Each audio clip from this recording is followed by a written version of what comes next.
Haslam promised to make changes to curb the opioid epidemic, and one of those changes could affect your next trip to the pharmacy. As News Channel 5's Matthew Torres explains, a new law will mean a big adjustment for your pharmacist and doctors.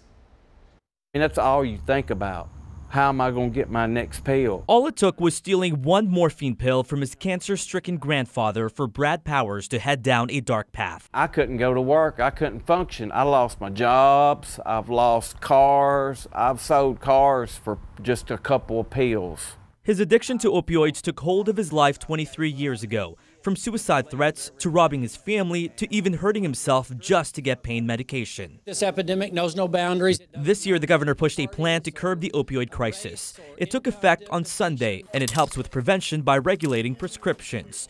Micah Cost of the Tennessee Pharmacists Association says doctors can't prescribe opioids for only up to 3 days. But depending on the condition, they could prescribe for up to 10 or 20 days, requiring more documentation and evaluation of the patient. Overall goal of this is to set more intentional roadblocks in place to try to prevent patients from going from opioid naive to dependent on the medications. It applies to new patients who don't really use opioids. Chronic pain, hospice, and major trauma patients are among those not affected. However, if you don't offer patients alternatives, treatment options, access to care that they need, then they may turn to criminal activity to get those opioids. Powers hopes to see more medically assisted facilities. It's what helped stop his addiction and ultimately saved his life. I've got an apartment for the first time in 17 years that I can say this is my apartment.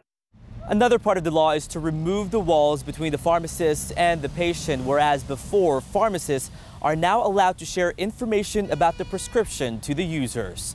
Reporting in Nashville, I'm Matthew Torres, News Channel 5. Also under the new law, pharmacists cannot give patients any more than half of the prescribed dose. For instance, if you have a 10-day prescription, they'll only give you a 5-day supply. The patient can return to get the rest without having to go to a doctor.